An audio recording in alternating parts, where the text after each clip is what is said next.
It was an ordinary winter evening in a quiet, isolated village nestled between the jagged peaks of a snow-covered mountain range. The wind howled like a phantom across the landscape, and the air was sharp, biting at the skin as it pierced through the woolen scarves and coats. This was the kind of winter that whispered of ancient, forgotten things, where the days were short and the nights stretched endlessly under the weight of darkness. Yet, for the villagers, this was simply their world. But as the frost crept in deeper and the temperatures plummeted, something else was creeping along with it. Something darker. Something colder than the snow itself. For years, locals had shared stories, warnings, really, about the shadows that roamed the mountains and the whispers that haunted the woods. Yet most dismissed these tales, dismissing them as folklore, nothing more than a way to pass the time during long, endless winters. But what happens when those stories become real? When the icy grip of terror reaches beyond the fireside and into your very soul? Tonight, I bring you 4 true stories, true horrors, that unfold against the stark, merciless backdrop of winter's deadly embrace. These are tales of people who came face to face with something far worse than a cold front, something that froze their hearts as much as it froze the land around them. These are stories that will haunt you long after the last snowflake has fallen. So, sit close, bundle up, and prepare yourself. You may never look at the snow the same way again. In the winter of 1987, a young couple, Michael and Sarah, decided to take a trip away from the hustle and bustle of the city. They had been together for over 3 years, and despite the challenges of modern life, they yearned for peace, something simple and serene. They found what they were looking for in a remote cabin, nestled deep within a thick forest, far from the nearest town. Their destination was not an ordinary getaway. However, the cabin was old, built in the 1800s, and had long since been abandoned. It had been used by hunters and travelers in the past, but over the years, it fell into disrepair. The roof sagged in places, and the stone foundation had begun to crack from the weight of the snow that accumulated in the harsh winters. But for Michael and Sarah, it seemed like the perfect escape from the chaos of everyday life. They arrived on a Friday evening, with a light dusting of snow covering the ground. The wind had started to pick up, but the sky remained clear, casting a silvery glow over the landscape. The cabin was small, with a single room, a fireplace, and a loft. The rustic charm of it was undeniable, and the two of them settled in, eager to relax and enjoy the quiet. That first night was peaceful. They lit a fire, cooked a simple dinner, and spent the evening talking and laughing. But as the clock ticked past midnight, Sarah began to feel a sense of unease. She couldn't put her finger on it, just an odd feeling that the cabin was not as welcoming as it seemed. She brushed it off, convincing herself it was simply the isolation. But then the sound started. At first it was faint, a light tapping, like something knocking against the cabin's wooden walls. Sarah paused, staring at the fire. She didn't mention it to Michael, not wanting to seem paranoid. But the sound continued, growing more distinct with each passing minute. It was coming from the roof. Michael, noticing her growing discomfort, suggested they check it out. They bundled up and stepped outside, the cold air biting at their skin. The snow was falling heavier now, swirling around in the night like ghostly wisps. They climbed up the ladder to the roof, and Michael began checking the tiles, but there was nothing unusual, just a thick blanket of snow. Yet, as they stood there, the sound of scratching from above became unmistakable. It was sharp like claws against wood. Michael turned pale, his breath visible in the frigid air. Sarah's heart raced. He looked at her, his voice shaking. "There's something up there," he said, his eyes wide. "Something that doesn't belong." Before they could react, the scratching stopped and a voice, low and guttural, whispered from the darkness above them, "Get out." They ran back inside, locking the door behind them, hearts pounding in their chests. But no matter how many times they checked the windows, the door, the roof, they couldn't explain it. The wind howled louder now, but no longer did it seem like a natural storm. The air was thick with dread. By morning, they packed their things and left, but as they passed through the woods, they saw something they couldn't forget. A shadowy figure, standing motionless between the trees, watching them. It was a tall, gaunt shape, shrouded in white, blending seamlessly with the snow-covered forest. But when Sarah blinked, it was gone. They never spoke about what happened in the cabin again, but they never returned to that place. No one ever heard from the cabin's owners again, and the locals spoke in hushed tones about how the forest had claimed them. The stories of strange happenings around that cabin persisted, and the cold, sinister whispers of the woods remained a warning for anyone brave or foolish enough to venture too far. It was a winter of 2002 when a group of friends from a nearby town set out on what they thought would be a harmless hiking trip. They were experienced hikers, used to the rugged terrain of the surrounding mountains. But this time, they were going further into the wilderness, along a trail that few had dared to follow. It was an old path, rarely used by anyone, and as such, it held an eerie allure. Sarah, Ben, Clara, and Josh started their hike early in the morning, their breath puffing out in icy clouds as they trekked up the snow-covered trail. The sun was just beginning to peek through the clouds, casting a pale light over the landscape. The snow crunched beneath their boots as they made their way up the steep incline, and for the first few hours, everything seemed fine. They laughed, joked, and took photos, oblivious to the growing sense of isolation that surrounded them. But as the day wore on, something started to feel off. The sun had disappeared behind thick clouds, and a heavy fog began to settle over the mountains. The air grew colder, the kind of cold that seeped into your bones and made it hard to think clearly. As they pressed on, they realized the trail seemed to be changing. The familiar markers, the trees, the rocks, the faint remnants of old cabins, had disappeared. They were lost. The trail they had followed was no longer visible, and despite walking for hours, they found no signs of civilization. The more they wandered, the more disorienting everything became. The trees towered over them, their gnarled branches reaching out like skeletal fingers. The fog thickened, making it almost impossible to see anything beyond a few feet. Ben suggested they stop and build a fire to keep warm, but Clara disagreed. "We need to keep moving," she insisted. "We can't stay here. The cold will get to us." But as they argued, the unmistakable sound of footsteps, slow and deliberate, echoed through the trees. Someone or something was walking just out of sight, circling them. Josh was the first to notice it. "Do you hear that? It's not us. It's something else." His voice trembled. Panic set in as they began to realize they were not alone. The footsteps grew louder, more insistent. But no matter how hard they tried to find the source, it remained elusive, just beyond their reach. Suddenly, a loud, bone-chilling scream pierced the air, so loud, so close, that they all froze in terror. Without warning, Clara was gone. She had been standing next to Josh just moments before, but now she was nowhere to be found. They searched frantically, calling her name, but the fog swallowed every sound. It was as if the mountains themselves had taken her. The fear in their hearts turned to terror as they realized the true danger of their situation. Whatever they had disturbed in the woods was now hunting them. In the winter of 2010, a man named Alan decided to explore a secluded lake deep within the northern woods. He had heard rumors from the locals about strange occurrences surrounding the lake, disappearances, ghostly figures, and unnatural stillness. But Alan, a skeptic at heart, dismissed these stories as mere superstition. He arrived at the lake just as dusk was falling, the air growing colder with each passing minute. The lake was surrounded by dense trees, and the water itself was frozen over, the ice thick enough to support his weight. He set up camp near the shore, determined to experience the supposed haunting for himself. The wind howled through the trees, but he was undeterred, confident that nothing could unsettle him. As night fell, Alan sat by the fire, watching the shadows stretch long across the snow. But then he noticed something strange. On the far side of the lake, there was a faint light, a glow that flickered like a lantern.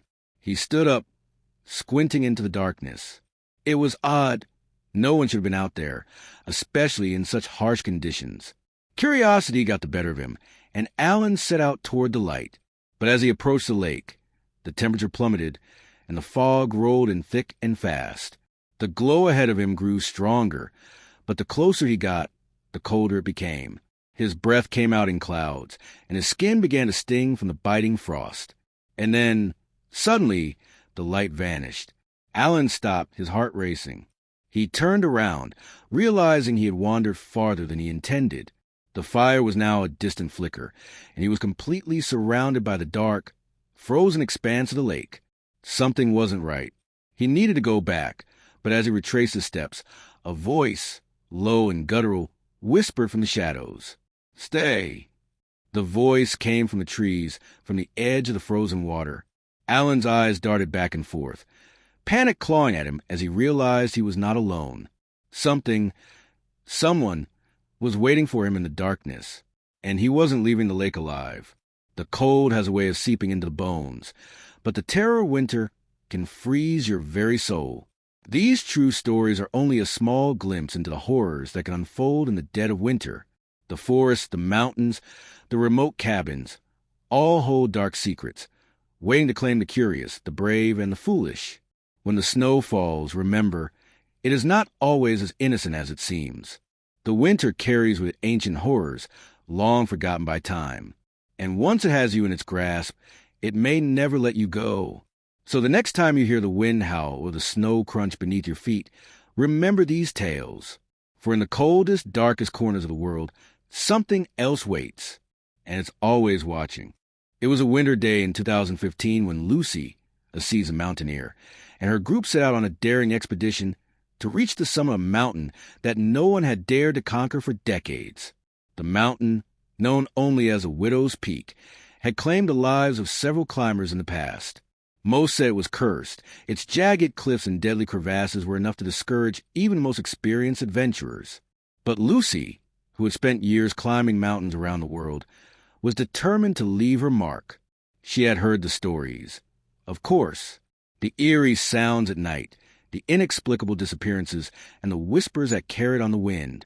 But as a skeptic, she dismissed them all as exaggerations meant to scare off tourists and thrill seekers. She believed in her skill, in the gear, and in her group's experience. Nothing would stop her. The first 2 days of the climb were smooth. The weather had been cold but manageable, and they made steady progress. The snow was deep, and the higher they climbed, the more desolate the landscape became. The trees thinned out, leaving behind nothing but barren rock and frozen slopes. Lucy felt a chill in the air that didn't seem to dissipate, but she chalked it up to the altitude. Still, there was an odd stillness that hung over the mountain, something unsettling that seemed to follow them. On the third day, the weather took a turn for the worse. A heavy fog rolled in, enveloping the group and cutting off visibility. The temperature plummeted even further, and the wind howled in their ears. Lucy tried to keep her bearings, but the fog distorted the landscape. The ground beneath their boots felt unstable, as if they were walking on a giant sheet of ice that could crack open at any moment. They were about to make camp when Lucy noticed something strange. Through the thick fog, she saw movement, shapes, fleeting and quick, just beyond her sight. At first, she thought it was just her imagination playing tricks on her, the exhaustion of climb beginning to take its toll. But as the shapes grew clearer, her heart skipped a beat. There were figures in the snow, tall and ghostly, moving in unison with an eerie grace. They were like shadows cast against a white landscape, indistinct but somehow terrifying. Her stomach tightened, and her breath caught in her throat. Her group noticed too, and the mood instantly shifted. The once confident climbers now looked around nervously, trying to make sense of what they were seeing. "Who's out there?" Lucy called out, her voice sharp with unease. There was no reply, just the howling wind and the oppressive silence. The figures, if they were real, remained motionless, as if they were waiting for something. Slowly, the group backed away, setting up their camp at a safe distance, though none of them could shake the feeling that something was wrong. That night, as the group huddled together in their tents, a strange sound filled the air. It was a soft scraping noise, like claws dragging across ice. The sound came from all directions, echoing around them as the wind picked up. Lucy's heart pounded in her chest, and she felt a cold sweat running down her back despite the freezing temperatures. As they lay awake, listening to the scraping and scratching, one of the climbers, Jake, insisted that he needed to go outside to check the equipment. The others tried to convince him to stay, but Jake was insistent. He was the most experienced of them all, after all. "I'll be quick," he said, unzipping his tent. "We can't afford to lose any gear in this weather." He stepped into the blizzard outside, the wind immediately biting at his exposed skin. The others remained in their tents, too afraid to follow, their hearts racing. Time passed, and the sound of scraping continued, growing louder, closer. After what felt like hours, Lucy couldn't stand any longer. She unzipped her tent and stepped out into the blizzard, her breath visible in the air, frozen instantly. "Jake?" she called into the thick fog. "Jake, where are you?" There was no reply. Panic surged in her chest, but before she could take another step, she froze in her tracks. In the distance, she saw him, Jake, standing motionless in the snow. But something was wrong. His body was unnaturally stiff, his head tilted at an odd angle, and his eyes were wide open, but they were completely white. There was no sign of recognition in them, just an eerie emptiness. "Jake!" Lucy shouted, her voice barely audible over the wind. He didn't move. She took a hesitant step forward, then another. As she drew closer, she realized something even more horrifying. Jake wasn't standing at all. He was floating, suspended just inches above the snow, his feet barely grazing the surface. The figures she had seen earlier in the fog slowly began to emerge from the darkness. They were no longer shadows, but twisted skeletal forms, their features indistinguishable except for their eyes, hollow, black pits that seemed to consume the light.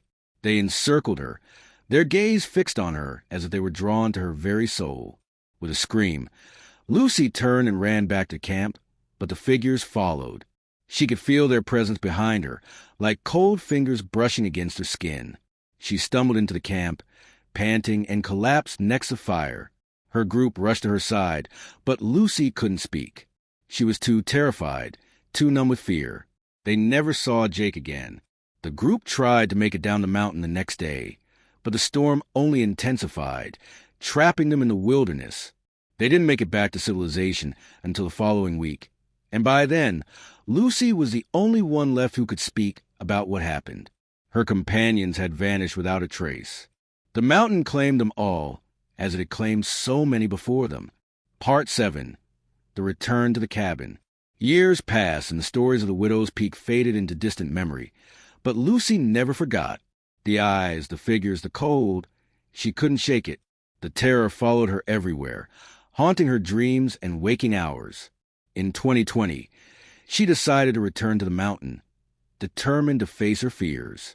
This time, she was alone. She had no intention of climbing to the summit. No, she was going back to the cabin she and her group had passed by years ago. It was abandoned now. No one lived there anymore. The area had become a ghost town of sorts, avoided by most who remembered the horrors that had once occurred there. But Lucy needed closure. She needed to understand what had happened. When she arrived, the cabin looked exactly as she remembered, dilapidated, snow-covered, and lifeless. She stepped inside, her heart pounding as the memories flooded back. The air was thick with the scent of decay, and the floor creaked beneath her boots. She sat by the fireplace, staring into the cold ashes, her mind racing. What was it that they had disturbed all those years ago? What had followed them, taken them one by one? As night fell, Lucy heard it, the scraping sound again. It was faint at first, but soon it grew louder, more insistent. She stood up, her eyes wide with terror. The door creaked open, and standing on the threshold just outside the cabin was a figure. The same figure that had followed them on the mountain, the one with white, hollow eyes. And behind it, more figures. The wind howled through the cracked window panes, and Lucy knew in that moment she had never left. The mountain, the cabin, the curse, it had followed her, and now it was ready to claim her as well. The cold, dark embrace of winter closed in, and Lucy's scream was swallowed by the wind. The cold in the cabin was suffocating, biting through Lucy's clothes and freezing her to the core. She stood in the doorway, staring out into the white abyss beyond the cabin's rotting frame. The figures were there again, just as she had seen them years ago.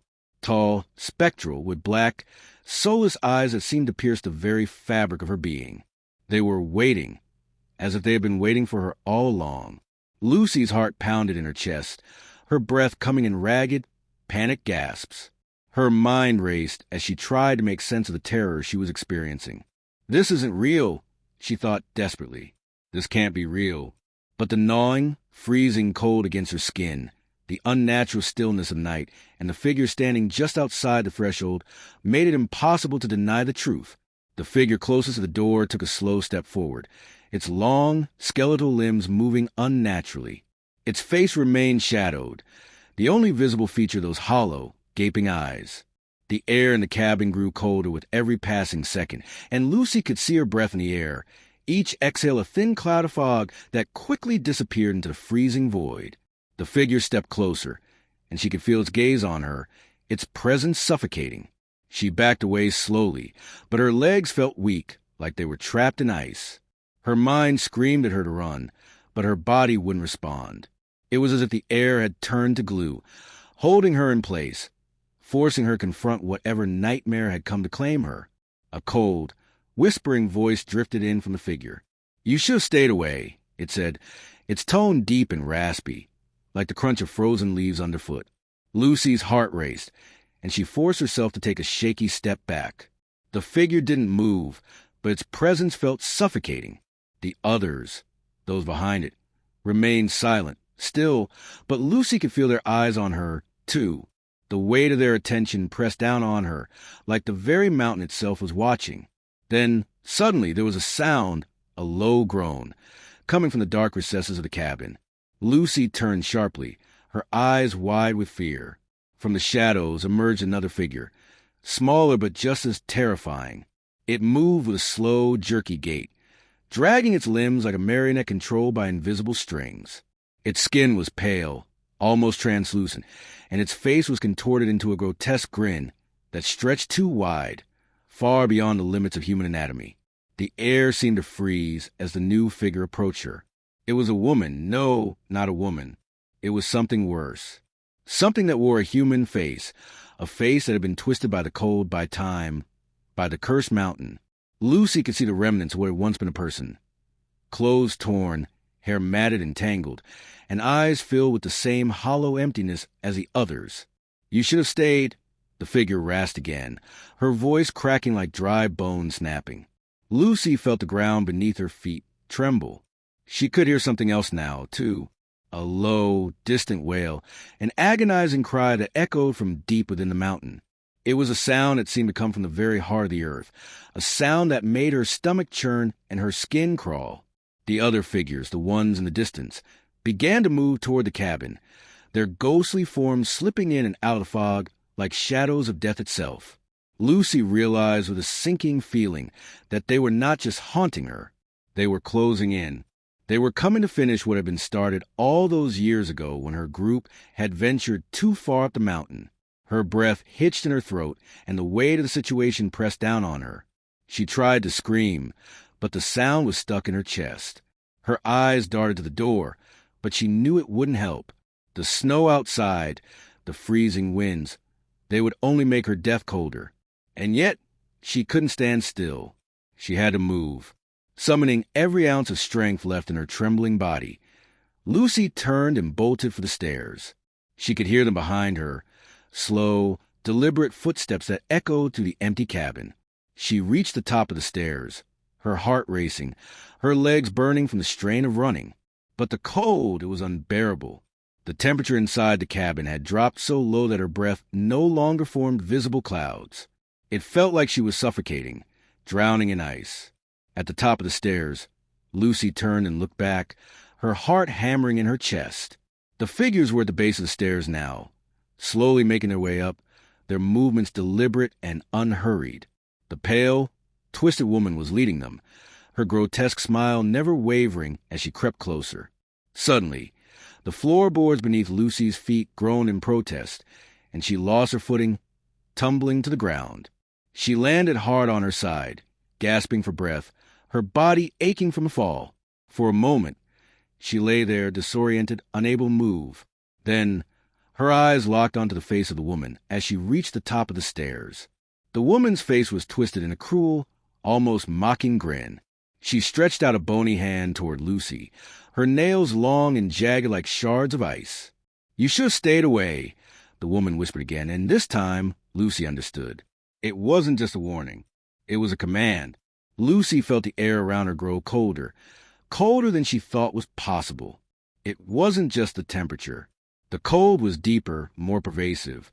It was an unnatural, soul-crushing cold that seeped into her very bones, chilling her from the inside out. She could feel it creeping into her heart, stealing the warmth from her body, draining her of life. The last thing she saw before everything went black were the woman's eyes, those empty, hollow pits that stared into her soul, and the smile that never wavered. Lucy awoke in complete darkness, her body stiff, as if she had been encased in ice. Her breath came in shallow gasps, the air cold and thick with an unnatural stillness. She tried to move, but her limbs felt heavy, unresponsive. Panic surged through her as she realized where she was. She was back in the cabin. But something was wrong. The cold was unbearable now. It wasn't just the mountain's chill. It was them, the figures, the ones she had seen before, were close, so close. Their cold, empty eyes were all around her, watching. She could hear their whispers, feel their cold breath on her neck, but when she tried to look, they weren't there. She could only feel their presence, their weight, pressing down on her, suffocating her. The figure from earlier, the woman with the twisted grin, stepped forward from the darkness. She was holding something in her hands, something long and jagged, an ice-covered blade that gleamed with an eerie light. The air in the cabin seemed to shift as the woman approached, the temperature dropping further, if that was even possible. The chill was now so intense that it felt like the very marrow in her bones was freezing solid. "You should have stayed away," the woman repeated one final time, her voice now a low growl. "Now, you belong to Mountain." Lucy's scream was lost in the cold.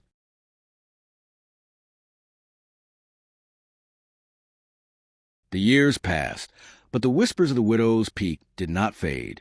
People continued to vanish, not in droves, but in eerie, isolated occurrences. The village at the foot of the mountain became a place of hushed conversations, nervous glances, and quiet avoidance. No one spoke about the stories aloud anymore, at least not in public. But behind closed doors, the tales of Lucy's fate and the terror that stalked the mountain lived on. It was in the winter of 2023 that Ethan, a young journalist with fascination for the unknown, stumbled upon the stories. He had always been drawn to places that held dark, untold histories, the forgotten corners of the world where terrifying truths were buried beneath layers of time and frost. When he heard about Lucy's disappearance and the tragic history of the widow's peak, something tugged at him, a need to uncover the truth that had haunted that place for decades. Ethan didn't believe in ghosts. He didn't believe in curses. He was a man of reason, logic, and skepticism. But what he did believe in was the untold story, the hidden narrative behind the mysteries that society chose to ignore. And the legend of Widow's Peak was a story that demanded to be told. The village had warned him, of course. The few remaining villagers, their faces gaunt and lined with years of hard labor and quiet fear, spoke in hushed tones when Ethan approached them. They told him of the many who had tried to conquer the peak, the lost climbers, the mysterious disappearances, and the never-ending cold that seemed to settle over the area like a curse. They begged him to turn back, to leave the mountain alone. But Ethan, armed with nothing more than his camera and notebook, was undeterred. He could feel that this was a story that had been waiting to be uncovered.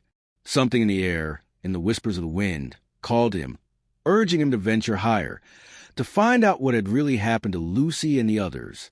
To uncover the truth, he made the decision to climb the Widow's Peak. Ethan set out early, well before dawn, his breath visible in the frigid air. The path was treacherous. Snow drifts that reached up to his waist, icy rock faces, and gusts of wind that threatened to knock him off his feet. The higher he climbed, the more oppressive the atmosphere became. The trees thinned, the landscape became more barren, and the silence was deafening. It wasn't just the absence of sound. It was a feeling that there was something there, something watching. Ethan had heard stories of mountaintop phenomena, the winds that could play tricks on the mind, the cold that seemed to freeze time itself. But the feeling in his chest, the gnawing sense that he was not alone, couldn't be explained away by science. It was real, and it was terrifying. He spent the first night in a small cave halfway up the peak. The cold seeped into his bones. even through layers of clothing and sleeping bags.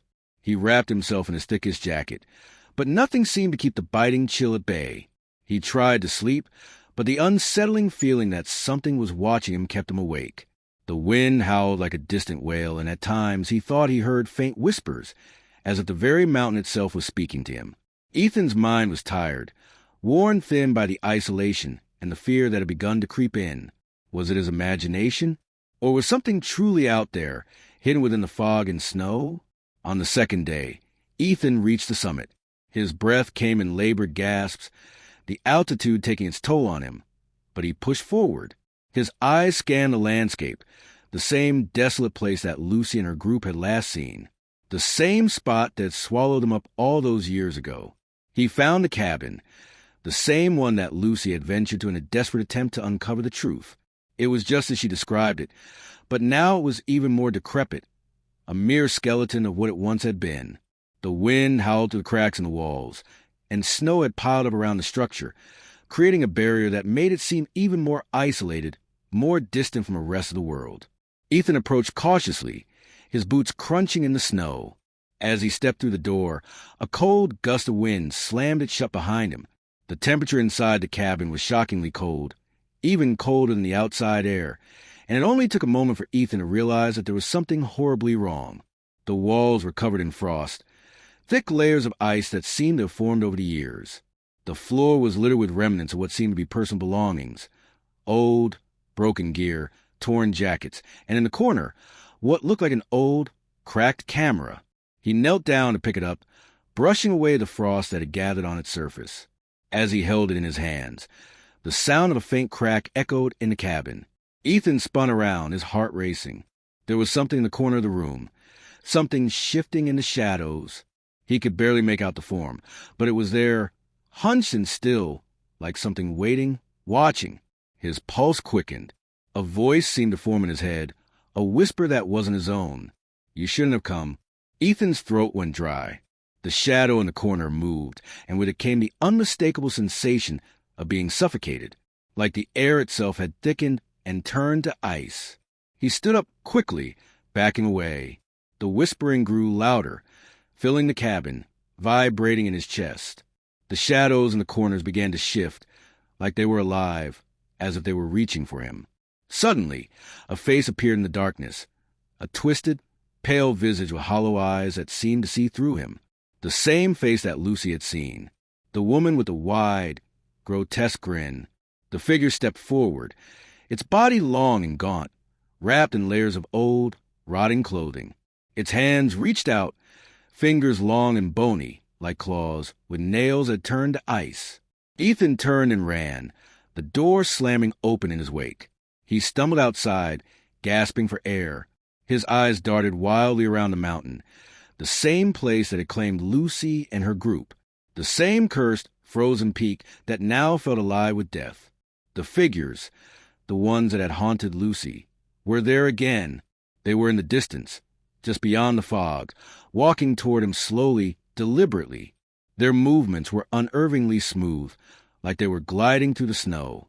Their eyes locked onto him, cold and empty, filled with nothing but darkness. Ethan felt the ground tremble beneath his feet. The mountain was alive with some ancient, unspeakable force, and it was angry. He turned and ran, his legs burning, but the figures followed him, their steps echoing in the stillness of the peak. He could hear them behind him, gaining ground. Their presence was suffocating, pressing down on him, tightening around his chest like a vice. He stumbled, falling to his knees in the snow. His breath came in ragged gasps, and as he looked up, he saw them coming closer, closer than he had ever imagined possible. He could see the twisted faces, the frozen bodies, the hollow eyes. And in that moment, Ethan realized something he hadn't wanted to accept. Lucy had never left. She was still here, trapped in the mountain's grip, her soul forever bound to the cursed peak. And now, Ethan was going to join her. As the figures closed in, Ethan's scream was swallowed by the wind. When the search party arrived weeks later, they found no trace of Ethan.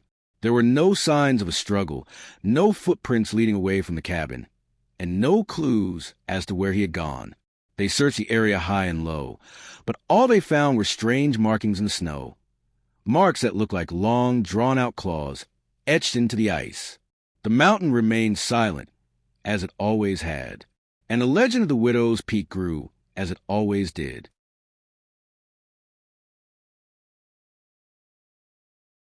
Months passed after Ethan's disappearance, and the village at the foot of Widow's Peak slowly fell back into its eerie, stagnant normalcy.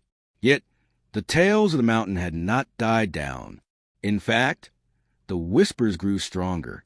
People began to speak of strange sounds on quiet nights, voices carried by the wind, as if the lost souls of the mountain were trying to reach them. At the village tavern, stories were told in hushed tones, voices shaking with fear as they recounted their own brushes with the strange, terrifying force that seemed to reside at the peak. But for the most part, the village had resigned itself to curse. Those who were brave enough to stay or too afraid to leave whispered that they had no choice but to live with the terror, to keep their heads down and avoid the mountain's wrath. For the mountain was not something to be understood. It was something to be feared, something that existed beyond the limits of reason. Then, one fateful winter night, a woman came to the village. Her name was Claire, a seasoned mountaineer with a reputation for conquering the most treacherous peaks in the world. When she heard of the cursed mountain, she scoffed at the idea of ghostly figures and ancient curses. Claire was practical, grounded in reality, and she didn't believe in the supernatural. The stories of the missing hikers, the strange cold, the eerie figures, they were just that, stories. She had encountered terrifying weather conditions, extreme altitudes, and the isolation that could drive a person mad.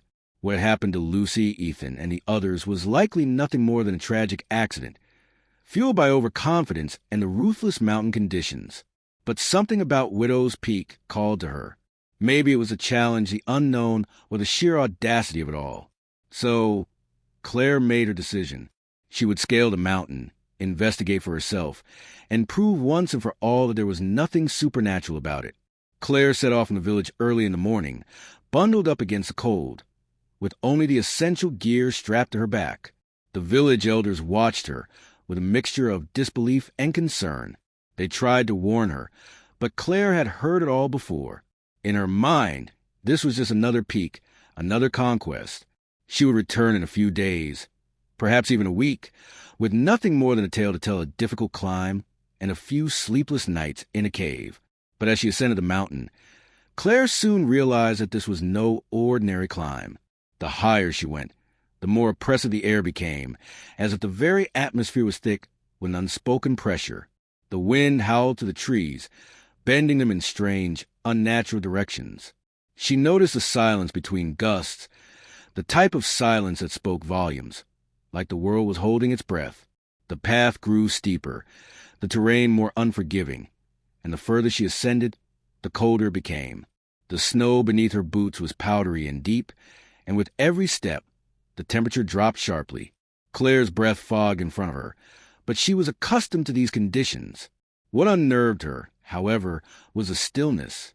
She couldn't shake the feeling that she was being watched, that there was something lurking just out of sight.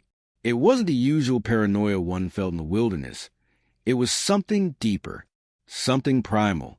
By midday, she reached the site where the old cabin had stood. She stopped dead in her tracks, her eyes scanning the area. The cabin was gone, not just destroyed, but completely absent, as if it had never existed. Only the faintest remnants of the foundation remained, scattered stones and jagged bits of wood half buried in snow. Claire was perplexed. There was no way a structure that large could vanish without a trace. The wind hadn't carried it away. No storm had come through to dismantle it. A sudden, bone-chilling gust swept through the area, and Claire felt an icy shiver run down her spine. She turned away from the ruins of the cabin and glanced around nervously. In the distance, she saw something, movement, just at the edge of her vision. Figures, perhaps, standing at the tree line, watching her. She blinked, and they were gone. Claire's pulse quickened. Was she seeing things? She rubbed her eyes, trying to shake the feeling of unease creeping into her gut. Get a grip, she muttered to herself. She was a professional. This was nothing more than her mind playing tricks, no different than the disorienting effects of altitude. But deep down, Claire knew something was wrong. As night fell, Claire set up camp in a small crevice beneath a rock outcrop. She knew the mountain's unforgiving conditions all too well, and her experience told her that she needed to be prepared for anything. She made a fire with the limited which she had and huddled close to the flames, trying to keep the cold at bay. But it didn't help. The air around her was suffocatingly cold, and even though the fire crackled and popped, Claire couldn't shake the feeling that the temperature had dropped unnaturally low. She tried to sleep, but every time her eyes fluttered shut, she heard a whisper, low, distant, a voice that sent a chill crawling up her spine. Turn back. It was soft at first, a whisper in the wind, but as the night wore on, it grew louder, more insistent. Turn back. You shouldn't have come. Claire's heart raced. She sat up, the warmth of the fire forgotten. The air was freezing now, biting at her skin. Every part of her body was telling her to leave, but her mind refused to listen. This was just the mountain playing tricks on her. There was nothing supernatural about it. But the whispers didn't stop. They grew louder and more insistent. Claire's breath fogged in the air as she stood up abruptly, her heart pounding. And then, through the flickering light of the fire, she saw them. At the edge of the clearing, standing like statues in the snow, were the figures. The same figures that had haunted Lucy's last moments. The same figures Ethan had seen. They were tall, gaunt, their faces obscured in shadows. Their hollow, empty eyes seemed to peer directly into her soul, and for a moment, Claire felt as though her very life force was being drained by their cold stare. The whisper surrounded her now, filling the air, vibrating through her bones. You shouldn't have come. Claire backed away, the cold intensifying with every step. The figures moved, slowly, deliberately, as if they had all the time in the world. Claire stumbled backward, her feet slipping in the deep snow. She was paralyzed by the dread that had settled over her. And then, just as the first figure reached out with a long, claw-like hand, Claire screamed and turned, running as fast as she could. She didn't care about the cold, the exhaustion, the fear. All she could think was escaping those hollow, icy eyes. But no matter how fast she ran, no matter how far she pushed herself, the figures were always there, following, watching, their whispers echoing behind her, filling her ears with the sound of their frozen breath. She didn't stop until she reached the base of the mountain, breathless, her body shaking with terror. The village was still a few miles away, but she couldn't go back up. She couldn't look at the peak again. The villagers found Claire 3 days later, wandering aimlessly near the foot of the mountain. Her eyes were wide with terror, her clothes torn, her face gaunt and pale from exhaustion. She couldn't remember how she had descended, but she was alive. Barely. When they asked her about her experience on the peak, Claire only whispered, her voice shaking. They're still there. They're still waiting. You can't go up there. The villagers listened, but most dismissed her warnings, just as they had the others before her. But a few knew the truth, and a few, too, would never forget the eerie whisper carried on the wind, a constant reminder that Widow's Peak held its secrets close. And so, the mountain stood, silent and cold, forever a haunting reminder of the souls that it claimed, and those it still waited for. Time passed in the village, but the stories of the Widow's Peak never faded. The warnings were always there, drifting through the wind, passed down from one generation to the next.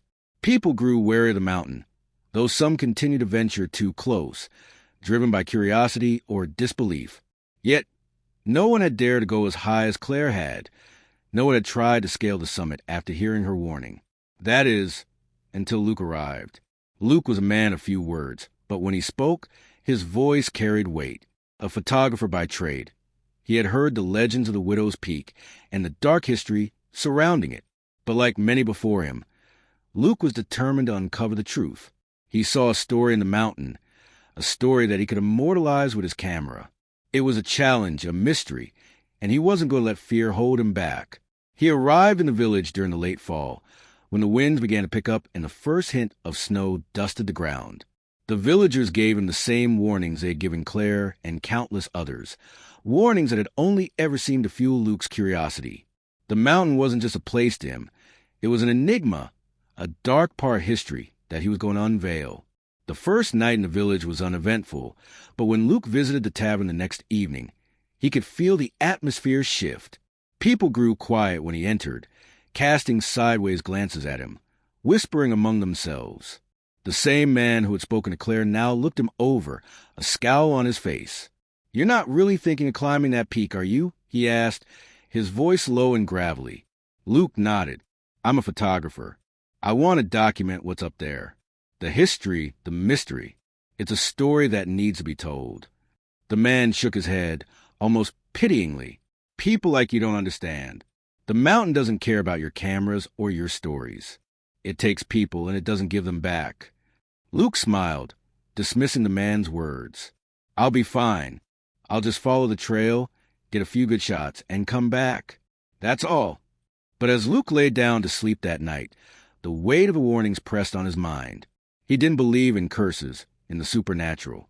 But something about this place, something about the way the villagers spoke, felt off. The air was thick, oppressive, and when he closed his eyes, he thought he could hear the faintest whisper of voices in the wind. The following morning, Luke began his trek up the mountain. He had planned for this moment for months, every detail accounted for. He knew the path, the terrain, the timing. The first few hours were uneventful. The snow had begun to fall lightly, coating the landscape in a pristine blanket of white. The world around him was quiet, too quiet, save for the crunch of his boots in the snow. As he ascended, the trees thinned, and the land became more barren, more harsh. But it wasn't the landscape that started to unsettle Luke. It was the stillness. The air around him felt thick, and the deeper he ventured, the more he felt a heaviness settle in his chest. It wasn't just the altitude. Something was watching him, something that lurked just out of sight. He had to stop. Taking a deep breath, Luke pulled out his camera, focusing on the world around him. The frozen landscape, the barren trees that seemed to reach toward the sky like skeletal fingers. He was so focused on getting the perfect shot that he almost missed the first hint of movement, a shadow flitting between the trees. It was fleeting, too quick to be certain of, but his heart raced anyway. Luke stood still, scanning the area, but there was nothing. No movement, no sound, just the endless white stretching before him. He shook his head. "I'm just imagining things. It's the isolation. I need to keep moving." But even as he tried to push forward, the feeling of being watched intensified. It was like the very mountain was alive, breathing, waiting for him to make the wrong move. Hours later, Luke found himself at the place where Claire had camped, the remnants of an old cabin. His heart skipped a beat when he saw the broken foundation and the remnants of rotting wood poking through the snow. It wasn't as though he was expecting the cabin to still be standing, but the sheer emptiness of it made the place feel even more desolate. There was no sign of life, no trace of what had once been, just the decaying memory of it all. As Luke examined the area, he noticed something strange. Scratches in the snow. They weren't human, at least not in the usual way. Long, deep gouges like claws carved into the earth. He crouched down, taking a picture of the marks. They didn't seem natural, but then again, the whole mountain didn't feel natural. He stood up slowly, looking around. The wind picked up again, and for a moment he heard something distant but unmistakable. The faint sound of a voice, rising and falling as if caught in the wind. "Turn back, turn back." The hairs on the back of his neck stood up. Luke could feel his heartbeat quicken.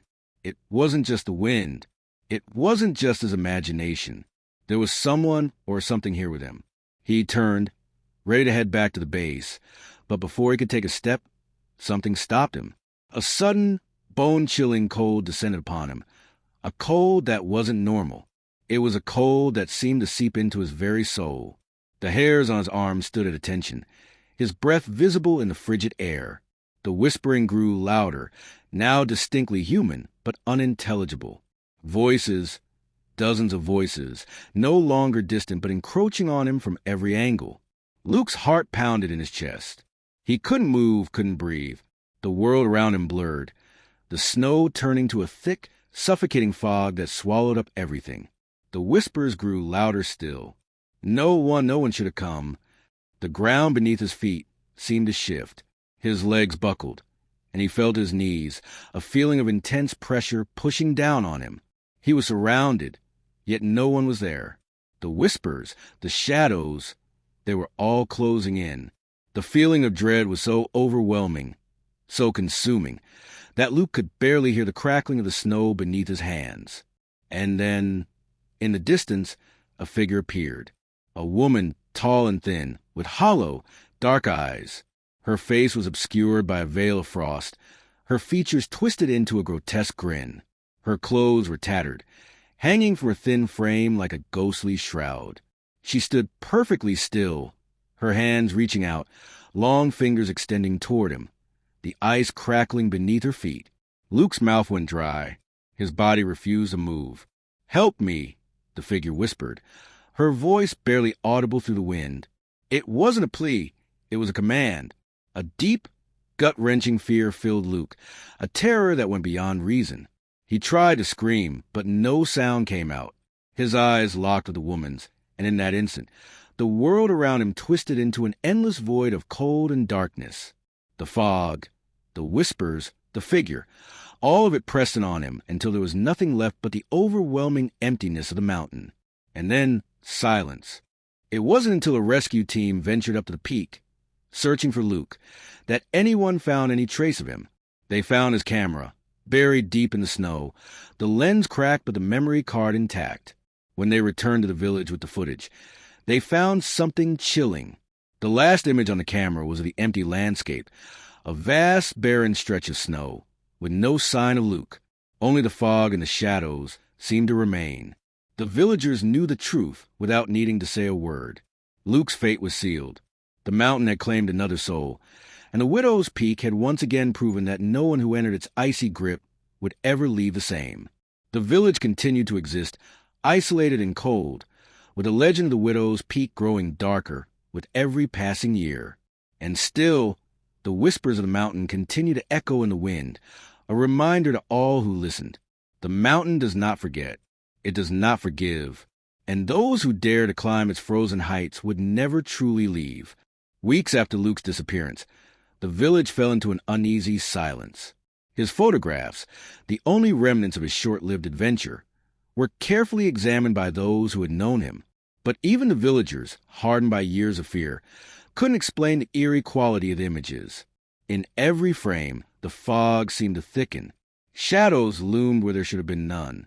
And more disturbingly, the last image captured, the one before the camera went silent, was of the mountain, shrouded in a blanket of fog, as though it was hiding something far worse than the empty snow. Yet despite the growing dread, life continued. The village settled back into its rhythm, albeit one of quiet anxiety.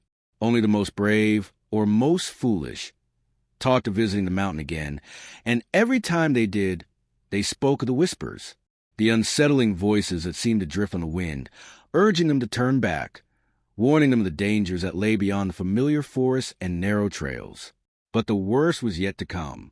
It began on a particularly frigid night, as the wind howled across the mountain. The villagers, gathered in the tavern to escape the cold, were startled when a group of strangers arrived. Several hikers, exhausted and disheveled, stumbling into the village in a panic. Their faces were pale, their eyes wild with terror. They were covered in snow, some with frostbitten limbs, all shaking uncontrollably. The leader of the group, a young man named Ethan, coincidentally sharing the same name as one of the earlier victims of the mountain, was the first to speak, though his voice was shaky and full of fear. It's not the snow," he whispered, his voice trembling as he looked nervously over his shoulder, as if expecting something to follow him into the warm glow of the tavern. "It's not the cold. There's something else. Something watching us. Something waiting." The others nodded in agreement, their faces drawn tight in fear.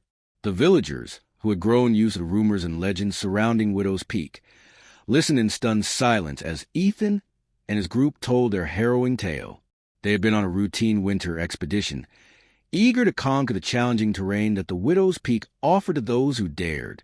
But as they climbed, the further they ventured up, the more they noticed strange things, subtle shifts in the landscape that didn't make sense. Rocks seemed to shift in unnatural ways. Paths that should have been familiar were distorted, and the once crisp air grew thick with an oppressive cold that drained their energy. They had only reached the midway point of the mountain when they began to hear it, the whispering. At first, it was nothing more than a faint hum on the wind, like an old, forgotten lullaby. But as they climbed higher, the whispers grew louder, clearer. Voices, they weren't human, but they spoke directly to their minds. Each voice carried a warning, a plea. One by one, the group began to experience strange visions. The ground beneath them seemed to warp. The faces of their fellow climbers would blur in and out of focus, replaced by figures that were half-formed, eyes hollow and cold, staring at them with an unspoken hunger. The further they ascended, the more disorienting the experience became. At the summit, they had found an abandoned structure, not a cabin, but something far older, an ancient stone ruin half buried in snow. It looked like it had been there for centuries, if not longer, and there, in the center of the ruin, was something that sent chills down their spines. A vast, cracked mirror, its surface frozen over with a thick layer of ice. When Ethan and the others gathered around it, they could hear the whispering intensify. But this time, the voices were clearer. And they weren't just warnings. "They're here," the voices echoed, the words as sharp and piercing as ice. "You shouldn't have come. No one leaves." Suddenly, the mirror rippled, distorting like water, and someone pressed against it from the other side. The group gasped in horror as the figure in the mirror began to emerge, its face half hidden by the frozen surface. Ethan could see it. Them, the lost souls of those who had ventured up before, the figures of Lucy, Claire, and others who had perished on a mountain, appeared in the reflection. Their eyes were vacant, their faces twisted in pain, mouths open as if screaming for help that never came. The last thing Ethan saw before he blacked out was their hands reaching through the frozen glass, grasping at him. Part 25, The Descent into Madness. When Ethan and the others finally awoke, they found themselves not at the summit but at the base of the mountain, surrounded by the ruins of their camp. They were disoriented, exhausted, and their memories were fragmented. Had it all been a dream? A shared hallucination brought on by exhaustion and the bitter cold? But the fear that gripped them wouldn't let them rest. Every night, they could hear it. The whispering, the clawing, the creeping sensation that someone or something was always watching them. Ethan, now back in the village, trembled as he spoke. The mountain, it's alive. It's never been just a place. It's a prison, a trap, and we're all being watched. The souls, the shadows, they're all there, stuck, forever waiting for more souls to take. In the weeks that followed, more and more villagers began to speak of strange occurrences. People would disappear for days, only to return with vacant stares, their bodies pale and weak, their minds shattered. Some claimed to have heard the whispers of the lost souls. Others swore they saw figures in the snow, watching them from the edges of the forest. The whispers grew louder, more insistent, until they could no longer be ignored. The villagers, who had once been too afraid to even talk about the mountain, now found themselves confronting its dark power head-on. As the whispers echoed louder, they began to transform into something far more tangible. People began seeing things they couldn't explain.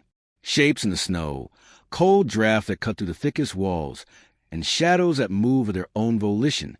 It was clear that the mountain's curse was not confined to just the peak. It had spread, like a sickness, to the village. And with every passing day, it grew more insidious. Desperate, the village elders made one final attempt to end the horror.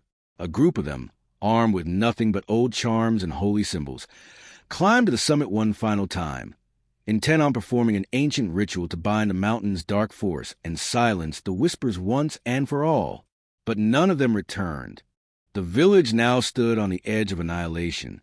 Those who remained could hear the whispers of the lost souls, clearer than ever, echoing through the wind. The mountain was alive, feeding on the fear and despair of those who came too close, pulling them into its eternal grasp. And now, the whispers weren't just a warning. They were a call. The final souls of Widow's Peak, once lost to the unforgiving cold and isolation, were now awakening. The time had come to bring the rest of the village into the fold. There was no escaping the mountain, no fleeing its grasp. The wind howled louder as the figures that haunted the peak began to emerge from the fog, their forms twisted and maddened by years of suffering. No one was safe. The mountain had claimed them all, and in the end, only the whispers remained, waiting for the next to come. Widow's Peak never forgets. It waits for those foolish enough to challenge it. It was a bitter winter night when Emma, a young woman from the village, arrived with a heavy heart and an even heavier burden. She had heard the stories, like everyone else. Her family had been in the village for generations, and they all knew the rules of the mountain, the unspoken ones that everyone respected. Yet, despite the warnings, Emma's brother, Sam, had ventured into the snow-covered hills a few weeks prior and hadn't come back. Her mother's tear-filled eyes had begged her not to go, but Emma couldn't rest knowing that Sam's fate was left unanswered. It wasn't just his disappearance that haunted her, but the stories that had become darker with each passing year. Her brother had always been fearless, but he had started to speak of the mountain differently in his last days. He talked of voices and figures lurking in the fog, things that shouldn't be, and Emma was determined to find him. She set out at dawn, leaving behind the comforting warmth of the village.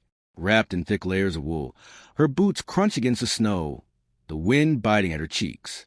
As she ascended toward Widow's Peak, the air seemed to grow thicker, colder, as if the mountain was drawing her in. But Emma had no choice. She couldn't live with the uncertainty of what happened to Sam. As she climbed, the silence around her became suffocating. The world was blanketed in snow, and the only sound was the rhythm of her breathing. The higher she went, the more unsettling it became. Every step felt like a test, a challenge from the mountain itself. The cold was biting, but there was something else, something more sinister, creeping at the edges of her awareness. Emma's heart raced as a familiar chill ran down her spine. The whispers were faint at first, as if carried by the wind, but they grew stronger with each passing moment. They were indistinguishable at first, nothing more than murmurs that echoed through the snow, but soon they became clearer, more distinct. Emma? Her name. Her heart stopped. Emma, help us. Emma's hands trembled as she reached into her pocket, pulling out the small compass that had belonged to Sam. He'd always carried it with him, saying it would guide him home. She felt the weight of it in her hands as she pressed the cold metal against her chest. Her brother's voice had been soft, almost a whisper, but it was unmistakably his. "Sam?" she called, her voice hoarse in the freezing air. "Sam, where are you?" She listened, straining her ears, but there was no answer, just the relentless wind and the haunting echoes of her own voice. She took another step forward, determined to find him. By the time Emma reached the summit, the sun had dipped below the horizon, casting the landscape into an eerie twilight. The wind howled, whipping around her with unnatural force, as if the mountain was alive and angry. Emma stumbled toward the stone ruins she had heard so much about, the very ones that had swallowed those before her. And there, among the cold, crumbling remains, she saw it. The mirror. It stood in the center of the ruins, frozen in place like a cursed relic, the glass shrouded in thick ice. The surface reflected nothing but the swirling mist that surrounded it, offering no glimpse of what lay beyond. Emma hesitated, her heart pounding in her chest, but something tugged at her, something irresistible. She could feel Sam's presence, could hear his voice, faint and pleading, urging her to come closer. Her hands were shaking as she stepped forward, her breath catching in her throat. She could see the faintest shadow moving in the reflection. It was a figure, tall and thin, with dark eyes that seemed to pierce through the ice. "Sam?" Emma whispered, her voice trembling. "Is that you?" The figure in the mirror shifted, its form becoming clearer. It was him, Sam, but something was wrong. His face was pale, his eyes wide with terror. His mouth opened as if to speak, but no sound came out.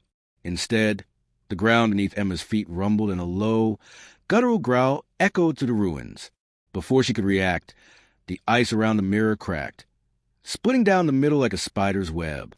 Emma stumbled backward in shock, her heart racing as the air grew colder. And then she saw it, something, a figure emerging from a mirror. It was not Sam. The thing that stepped through was a grotesque, twisted mockery of a human form. Its face was covered in a thick layer of frost, its eyes black and empty, and its mouth stretched into a grin that sent a chill through Emma's soul. It was tall, impossibly tall, with limbs that twisted unnaturally, as if it had been contorted in a way that no living thing should be. The thing that emerged was no ghost. It was the essence of the mountain itself, a creature bound by centuries of torment and hunger. "You shouldn't have come, Emma," the figure rasped, its voice an amalgamation of countless lost souls. "No one ever leaves." Emma froze, her breath coming in short, panicked gasps. She knew she had to run, but the moment she tried to move, the ground shifted beneath her. The air thickened, and the whispers grew louder, demanding, insistent. And then she heard it again, Sam's voice. It was faint but unmistakable. "Emma, it's not too late." The words felt like a lifeline. Emma gathered all her courage and turned to face the mirror once more. It was no longer reflecting the ruins, but something else, a swirling void, dark and endless. The figure in the mirror reached out, its frozen hand stretching toward her. "Come closer," it whispered, its voice like nails on a chalkboard. "Join us, and you'll never be alone." Emma took a step back, her body trembling. The mountain had claimed so many before her, and she knew it would not let her leave without a price. But the voice of her brother, faint and broken, was a beacon in the chaos. She couldn't lose him, not like this. She took a deep breath, summoning every ounce of strength she had left.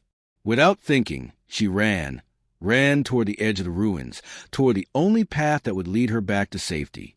The wind howled in her ears, the whispers growing more frantic, but she pushed through, ignoring the cold that seeped into her bones.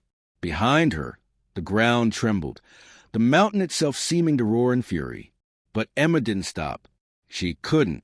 As she stumbled down the path, the fog thickened, obscuring her vision. The air seemed alive, pressing against her, suffocating her. But she kept going, her eyes fixed on the faint light that was a village in the distance. Then, just as she thought she would collapse from exhaustion, the whispers ceased. The cold lifted. She was free. When Emma returned to the village, the first thing she noticed was how quiet it was. The wind had died down, the snow had stopped falling, and the sky above was eerily clear. The villagers were waiting for her, silent, watching. She had expected to be greeted with relief, but instead, they only stared at her with vacant expressions. It wasn't until she entered the village square that she realized the truth. The people in the village weren't the same. They had been claimed. Emma felt a sinking feeling in her stomach as she turned to the first villager she saw.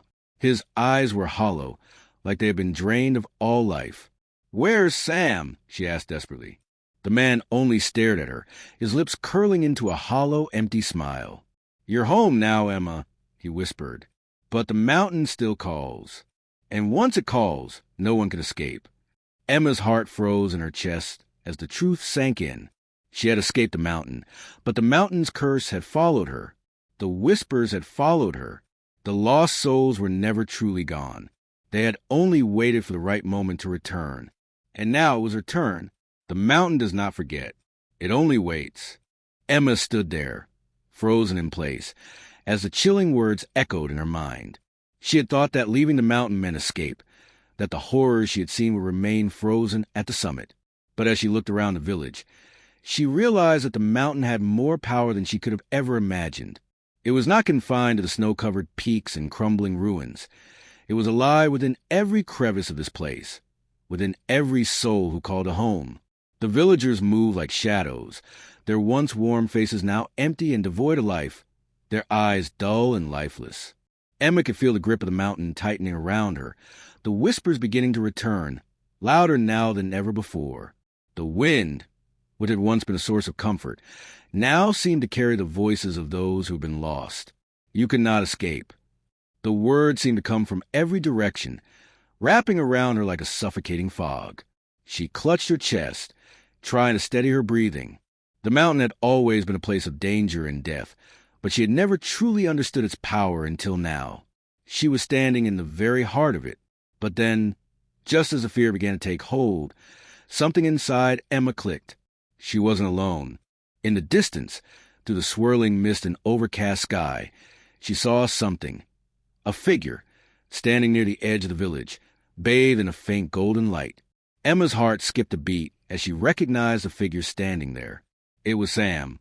She ran toward him, her legs heavy with exhaustion, her breath shallow. But as she got closer, the figure began to distort, flickering in and out of focus, as if it were caught between two worlds. A voice, Sam's voice, echoed in her mind. "Emma, it's me. I'm not lost. You can still save us." With her heart racing, Emma sprinted toward the figure, her hands reaching out in desperation. She could feel the ground shifting beneath her, the whispers growing louder with every step. But she pressed on, determined to reach her brother. The figure stretched out its hand, and as their fingers almost touched, the fog seemed to part, and the golden light grew brighter, enveloping her entirely. "You're not lost yet, Emma. You can still fight." Suddenly, the ground beneath her feet shattered, and Emma found herself falling. But it was not into the abyss of endless snow and ice. She fell into something far darker. The shadows rose, wrapping around her, pulling her deeper into the mountain's cold, suffocating grip. When Emma opened her eyes, she was no longer in the village or on the mountain. She was in a vast, dark expanse, a place that felt like the very heart of Widow's Peak itself. The air was thick, oppressive, as though the ground beneath her was alive with hunger. It was here that the true terror of the mountain resided. She could hear the whispers more clearly now, their voices cold and familiar, like the breath of the lost souls who had come before her. They called her name, pleading for release, for freedom that could never come. Emma's body felt weightless, as though the very laws of reality had warped around her. "You are here because you sought us out," one voice whispered. "You are one of us now." But Emma refused to give in. She clenched her fists, her mind racing. This was not the end. She could see something in the distance, a light, shining like a beacon through the swirling darkness. It was a mirror from the summit, the one that had shown her Sam's distorted reflection. But it was different now. This mirror wasn't just a relic. It was a gateway, a conduit that could bring her back to the world of the living. With every ounce of strength she had left, Emma pushed forward. The whispers screamed louder, their voices now maddened with fury. They tried to pull her back, to hold her in place, but Emma fought through it. Her steps were heavy, but she kept moving, focused only on the light. When she reached the mirror, she could see it for what it truly was, a reflection of everything she had lost, everything the mountain had taken. In its cold surface, she saw the faces of the villagers, her family, and the souls of those who had gone before her. They reached out from the mirror, their eyes pleading for her to join them, to never leave. But Emma knew now that the only way to break free was to face the darkness head-on. She gritted her teeth, and with a final, desperate cry, she reached out and touched the mirror. The world seemed to freeze in that moment, time, space, and reality all distorting as Emma was pulled through the glass. She could feel the cold, the dark power of the mountain, try and consume her, but she fought against it with everything she had. She remembered Sam's voice, his words urging her on. She wasn't alone. She couldn't let herself become another lost soul. Not now. Not ever. Emma's vision blurred as the world around her twisted and shifted. But slowly, everything began to clear. The biting cold disappeared, replaced by warmth. She could feel the weight of the earth beneath her feet, solid and real. The mountain was no longer pressing down on her, its oppressive hold slipping away like a distant memory. She was back. Emma took a deep breath, gasping for air, and opened her eyes. The familiar sight of the village greeted her. But it was different, alive. The fog that had once blanketed the village had lifted, and the sun was peeking over the horizon, casting a golden glow on the snow-covered landscape.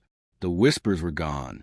The villagers who had been hollowed out by the mountain's curse now walked the streets, their eyes clear, their faces full of life once again. Emma stood in the center of it all, her chest heaving with exhaustion, but the weight in her heart had lifted. She had done it. She had freed herself and the village from the mountain's curse. And yet, in the back of her mind, the mountain still lingered, a dark, unspoken reminder that its power was never truly gone. But Emma knew something now that she hadn't before. The mountain could only take what you were willing to give. She had faced the heart of the mountain and walked away. And as she stood in the village, watching the sunlight glint off the snow, Emma understood that the fight wasn't over.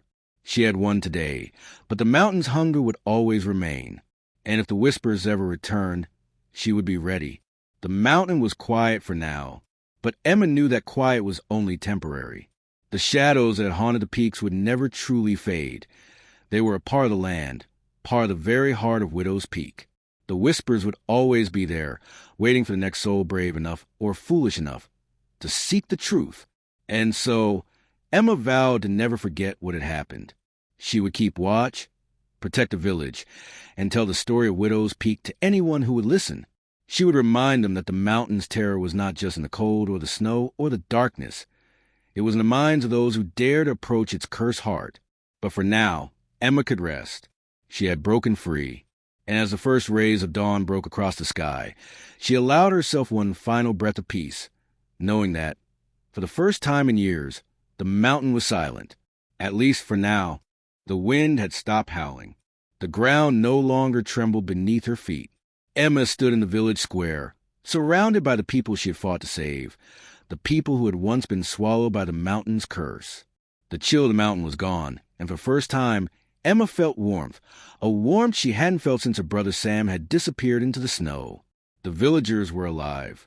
Not the hollow-eyed, lifeless beings she had encountered earlier, but real, vibrant people, full of life, smiles, and laughter. As she looked around, Emma's heart swelled with hope. She had done it. She had broken the curse that had haunted her family for generations. But as the sun set and the last light of day faded, Emma felt something stirring deep within her. A sense of unease crept in, just as it had when she had first heard the whispers. It wasn't fear, no, it was something else, something deeper. She glanced up at the towering silhouette of Widow's Peak looming in the distance, the mountain that had held them all in its icy grip. It was then that she realized something. The mountain had not been defeated. It had only been momentarily subdued. Emma had escaped. The village had been freed. But the mountain's curse was not bound by the laws of time or distance. It could return when it wished, claiming whoever dared to venture too close. She couldn't shake the feeling that there was still something left unfinished, a thread that had not been fully cut. The unseen watcher. The villagers began to gather around Emma, her family among them, their faces glowing with newfound joy. They were no longer trapped by the horrors that had plagued them for so long. As Emma looked into their eyes, the guilt she had carried for so long began to dissolve. She had brought them back. She had kept her promise. But in the shadows, she saw something, a flicker of movement, almost imperceptible. A figure on the edge of the village, standing still, just beyond the flickering lantern light.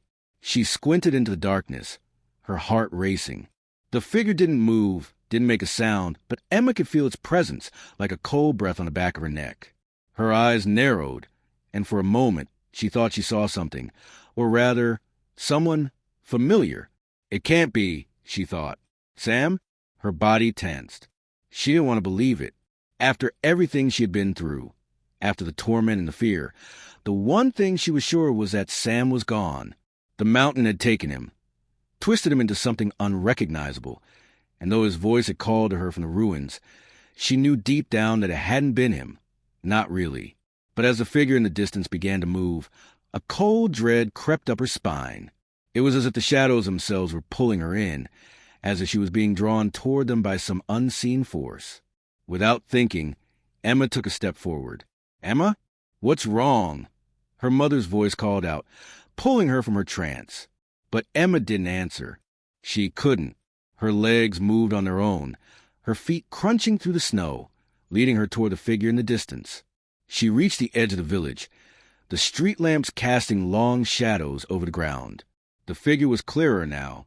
It was tall, too tall, a long, thin shape that seemed to almost float above the snow, its outline fading in and out of the moonlight. And then, with a slow turn, the figure faced her.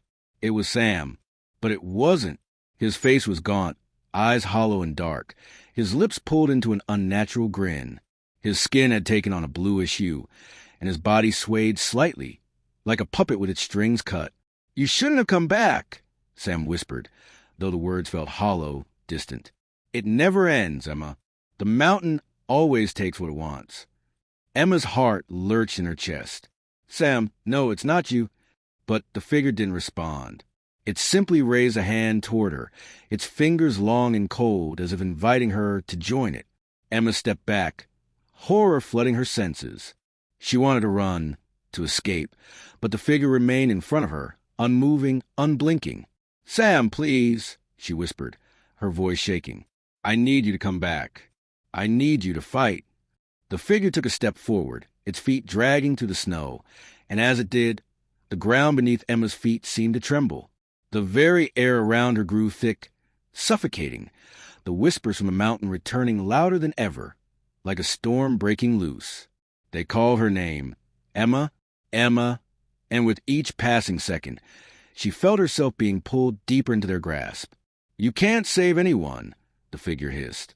The mountain's hunger is endless. You were never meant to escape. Emma's heart raced as the figure approached, its presence suffocating. She could feel the cold of the mountain seeping into her very bones. Her mind screamed for her to run, but her feet were frozen to the spot. Her brother's face, his familiar features twisted in an inhuman grin, was now all that she could see.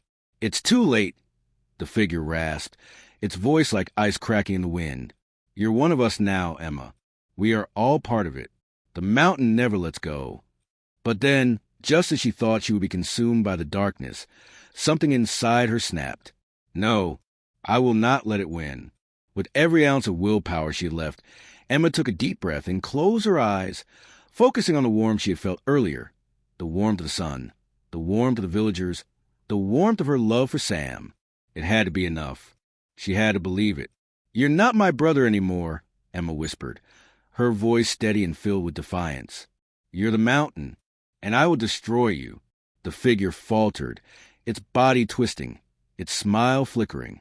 The air around her began to vibrate, the wind howling louder than before, and the figure seemed to grow weaker, its shape beginning to distort as if it were dissolving into the very fog of the mountain itself. Emma stepped back, her breath shallow but her heart steady. The figure in front of her staggered, its face contorting in agony. The mountain's curse was breaking, unraveling. It was no longer just a dark force that ruled over the land. It was a living nightmare that depended on fear, on hopelessness, on submission. But Emma wouldn't give in.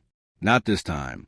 As she stood her ground, a bright light began to shine from within her chest, a radiant glow that seemed to push the darkness away. The figure screamed, its form disintegrating into the wind, and with one final, anguished wail, it vanished into the night, leaving only silence behind. The mountain's grip loosened. The cold receded. The whispers faded. When Emma returned to the village, the air was warmer, the sky clearer. The villagers gathered around her, their eyes full of wonder and gratitude. Sam's presence was gone, but the terror that plagued them for generations was no longer a shadow looming over them.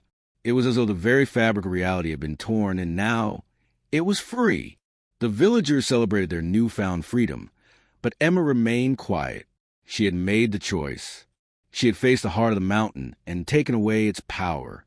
The curse was broken. But in her heart, Emma knew that it wasn't just her strength or that it saved them. It was the love and hope she had for her brother. Even in the darkest moments, she refused to believe that the mountain could take everything. The sun rose higher in the sky, casting its golden light over the village. And for the first time in years, Emma felt at peace. Her brother was gone, but she had brought him home in spirit. And as the warmth of the sun enveloped her, Emma whispered a final goodbye to the mountain. It had taken so much from her, but it would never take her again. And with that, the mountain faded into the distance, its curse finally broken, its power silenced. And the villagers, free at last, could begin anew. The sun had finally set behind Widow's Peak, casting an eerie glow across the village. For the first time, the snow seemed less like a blanket of oppression, and more like a peaceful lair that kept the memories at bay. The mountain, which had haunted Emma and the villagers for generations, was now silent. Its whispers, its chilling winds, its unrelenting grip had all vanished. In its place, there was only the faint hum of the night, the crackling of the firelight, and the soft murmurs of the villagers as they rebuilt their lives.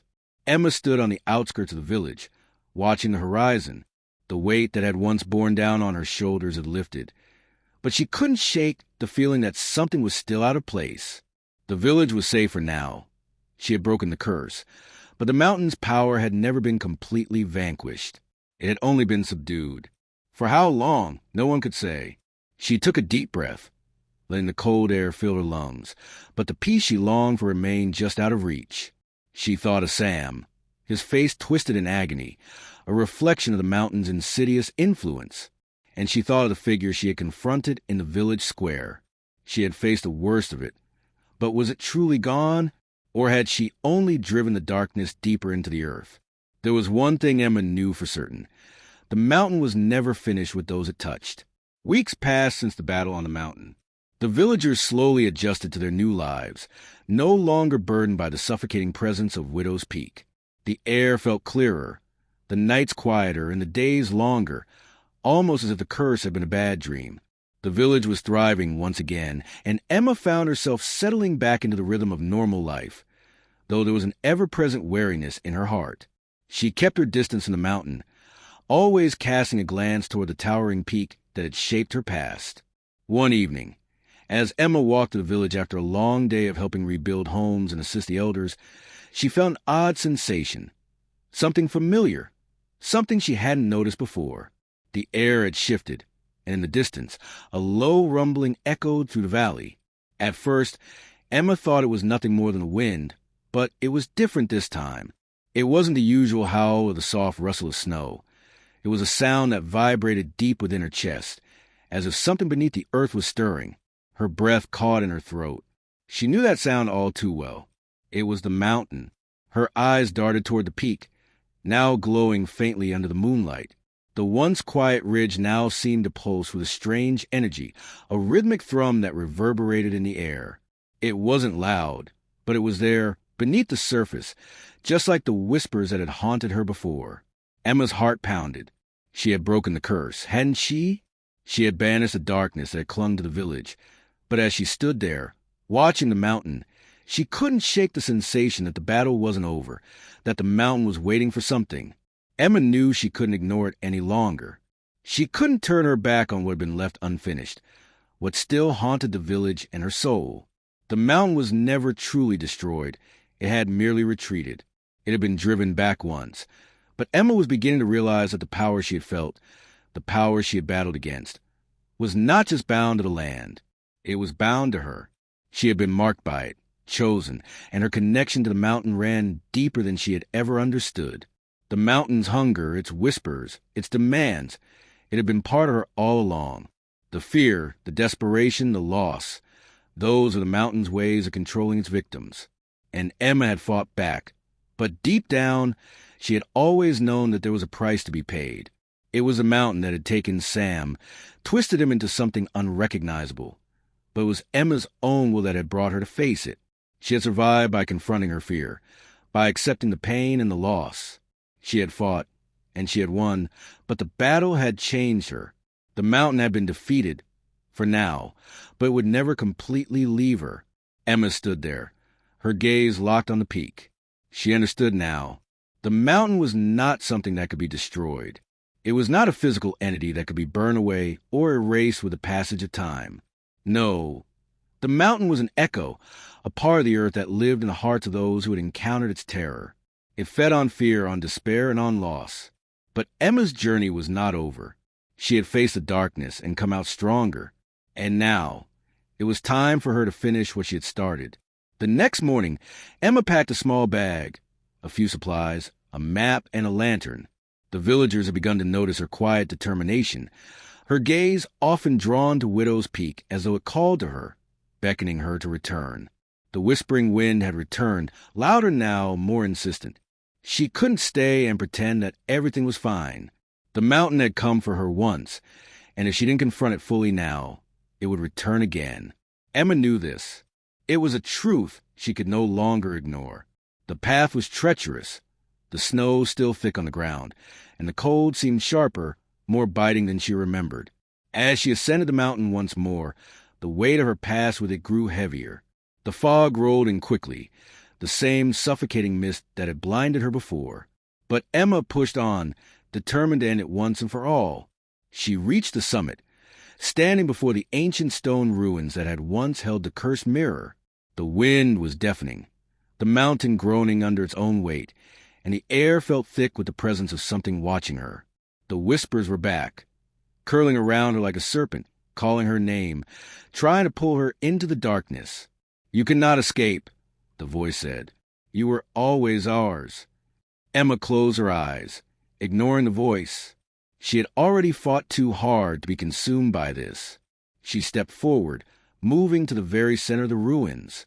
She could feel the earth tremble beneath her feet, as if the mountain itself was waking up, rising to claim her once again.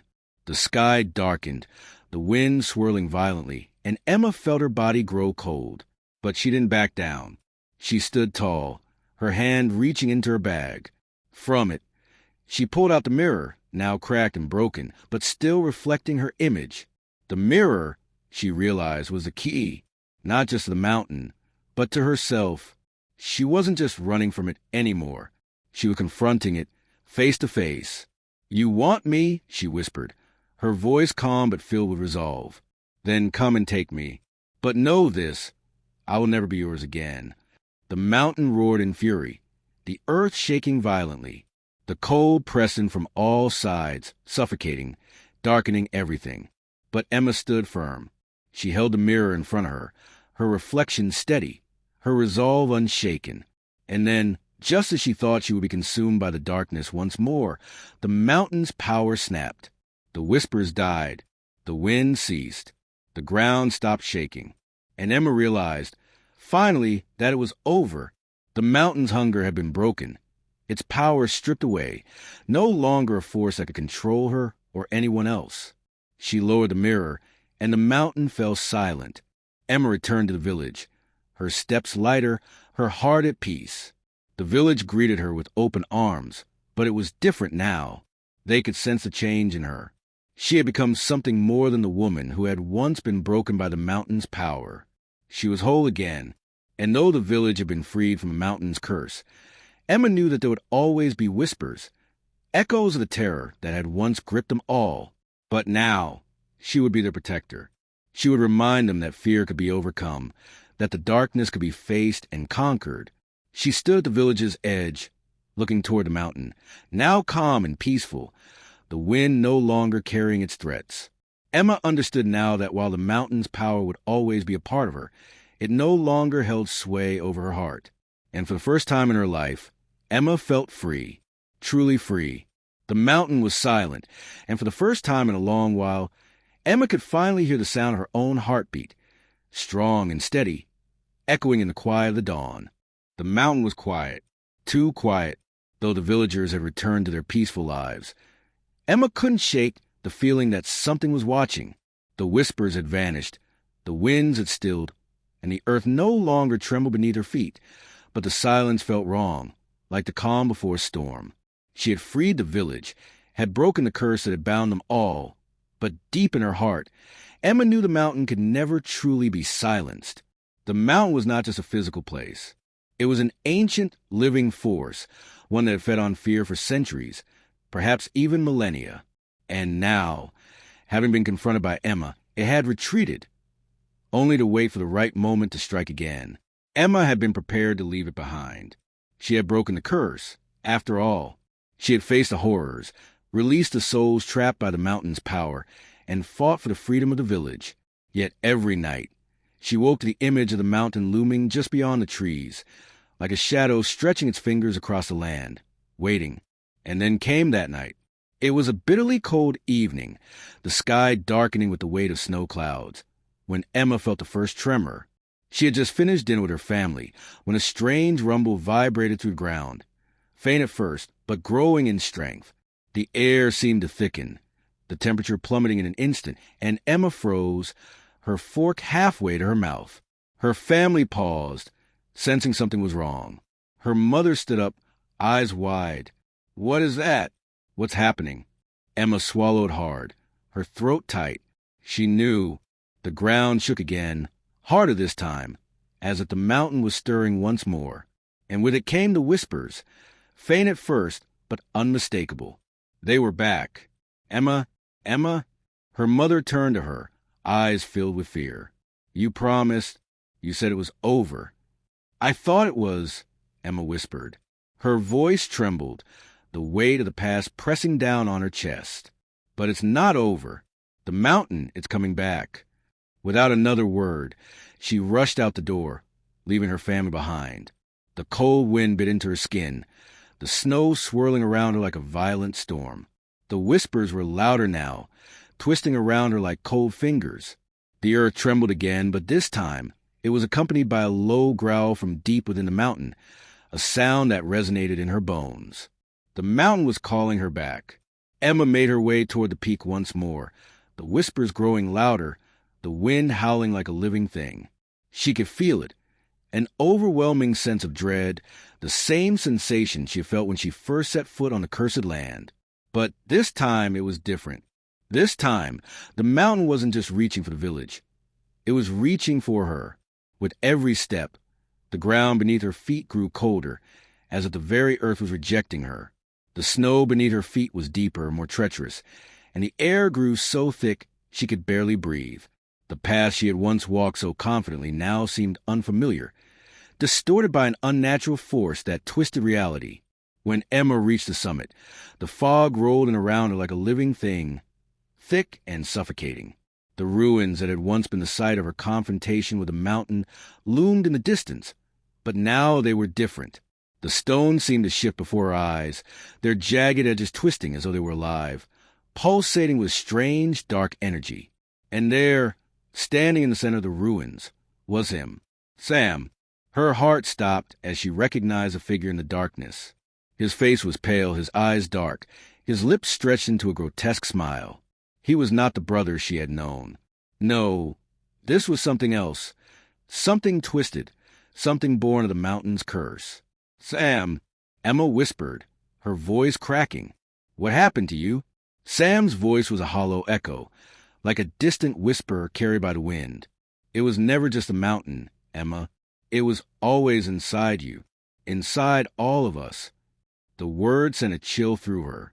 She realized, with a growing sense of horror, that the mountain wasn't just a place. It was a part of her, a part of everyone who had been touched by its dark power. The mountain's hunger had been feeding on their fears, on their pain, on their deepest regrets. No, Emma whispered, shaking her head. You're not my brother. This isn't you.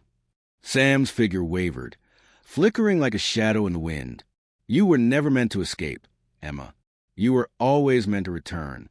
The mountain claims what is its own. Suddenly, the ground beneath her feet cracked open, and Emma stumbled backward as a deep, rumbling roar erupted from the earth. The mountain was awakening in full force, its darkness spreading like a tidal wave. Emma fought to stay standing, her mind racing. She couldn't allow the mountain to claim her, to claim the village again. The darkness was trying to swallow her, to drag her back into its endless hunger. But Emma had learned something in her time here. She had learned that the mountain fed on fear, on despair, on hopelessness. And she knew now that the only way to defeat it once and for all was to let go. She took a deep breath, closed her eyes as a cold wind howled around her. She focused on her memories, on her love for her family, on the strength that had carried her through so much pain. She remembered the warmth of the sun, the love of her family's eyes, the peace she had fought for. I will not be your prey, Emma said, her voice steady. I am not afraid of you anymore. With those words, the ground shook violently, and the dark energy that consumed the mountain began to tremble. The whispers grew louder, the wind howling, but Emma stood her ground. She was not the same person who had first walked this path. She had faced the darkness, and now she would end it. The shadow of Sam lunged at her, but Emma reached into her bag, pulling out the cracked mirror. As the mirror's shattered surface caught the moonlight, a burst of radiant energy erupted from it, sending a wave of light and warmth through the ruins. The shadow screamed, writhing as the light burned through it. The mountain's darkness faltered, its hold on the land weakening. The winds howled in fury, but Emma held the mirror steady, focused on the power within it. And then, with a final, earth-shattering crack, the darkness shattered, and the mountain's hold was broken. Emma stood alone in the ruins. The snow began to fall softly once more. The mountain was still. The wind was quiet. The darkness had finally been banished. Her heart was still racing, but she felt free. The mountain, the curse, it was all over. Behind her, the village lay silent, untouched by the horrors that had once gripped it. Emma turned back toward the place she had fought so hard to protect. The village had no more need for her. She had done what she set out to do. The past was gone, and it was time for her to move on. As the first light of dawn touched the horizon, Emma took a final look at the mountain. It was peaceful now. The storm had passed, and though its shadow still lingered in her mind, Emma knew she had triumphed over it. The village was safe. The curse was broken. And for the first time in years, Emma could finally let go of the darkness. With one last glance at the mountain, Emma turned toward the future, into the light, and she walked away, leaving the past behind, at last free from the frozen terror that had haunted her for so long. The sun rose slowly over the village, casting a soft, golden glow that illuminated the snow-covered rooftops and the stillness of the valley. The mountain, once dark and oppressive, now loomed in the distance as a silent witness to Emma's victory. The storm had passed. The shadows had receded. But Emma knew, deep in her bones, that peace didn't come easily. She had fought for it, bled for it, and faced horrors that most could never imagine. Yet as she made her way back down to the village, she knew that she had finally put an end to the terror that had plagued them all for so long. As she walked through the snow-covered streets, the villagers who had once avoided her now looked at her with newfound respect. There were no longer whispers in the corners of the village, no longer the fearful glances whenever a chill wind blew through the trees. The fear had evaporated like the morning fog, but Emma could still feel the weight of her journey, the cold lingering in the back of her mind. It wasn't just a mountain that haunted her now, but the memories of everything it had taken from her. The village was free, yes, but she had lost so much along the way. Her brother, her sense of peace, her very innocence. Yet she wasn't the same person who had once walked up that mountain, scared and alone. She had faced the deepest darkness, the coldest terror, and she had survived. She had conquered it, and that made her stronger. In the weeks that followed, Emma tried to move on, to rebuild a life she had once dreamed of. The village returned to its quiet rhythm, and the people found their joy again. The laughter of children filled the air, the smell of freshly baked bread drifted from the baker's shop, and life continued, like a dream after a nightmare. But Emma knew that some wounds never truly healed. The memory of Sam's twisted form, the darkness that had tried to consume her, the ghostly whispers in the wind, they stayed with her. She often found herself staring out at the mountain, now a distant figure against the bright sky, her mind racing with a thought she couldn't shake. The shadows might have been banished for now, but she wondered if they would ever truly be gone. That was the thing about fear. It never really left. It just waited silently, in the corners of your mind, ready to return when you least expected it. And Emma knew that, no matter how much time passed, she would always carry a part of the mountain within her. One night, as Emma walked the village streets, a light snow began to fall, softly and silently, covering the world in a blanket of white. It was a quiet, peaceful snowfall, the kind that felt almost magical, as though the earth was breathing a sigh of relief. But as she looked out toward the distant peak, a strange sensation washed over her. The hairs on the back of her neck stood on end. For a brief, fleeting moment, she could have sworn she saw something move in the shadows of the mountain, a flicker of movement, a dark figure among the trees. Emma's heart skipped a beat. Her breath caught in her throat as her eyes locked onto the silhouette. But when she blinked, it was gone. It could have been a trick of the light, the lingering remnants of a nightmare. But Emma couldn't shake the feeling that the mountain was still watching, still waiting, somewhere just beyond the reach of the village. She stood there for a long time, the snow falling softly around her, and made a silent promise to herself. No matter what happened, she would never forget. She would never let the terror of Widow's Peak return. Not for her, not for the villagers. She had fought so hard to free them, and she would continue to protect them, even if it meant facing that darkness again. The mountain had been silent for now, but Emma knew better than anyone that silence was often the most dangerous kind of threat. The winds might have stilled, the whispers may have stopped, But the shadow of the mountain could never be entirely erased. And so, as the night deepened and the last echoes of the storm faded into the distance, Emma made her way back to her home. She closed the door behind her, the warmth of the fire crackling in the hearth, and sat down to write. She wrote of the mountain, of the terror it had brought, and of the people who had fought to survive. She wrote of the sacrifice and the strength that had been born from the darkness.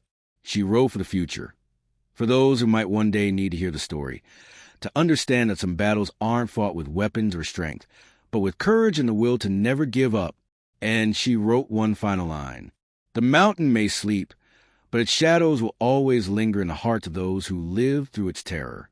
And I will always stand guard against them, no matter the cost.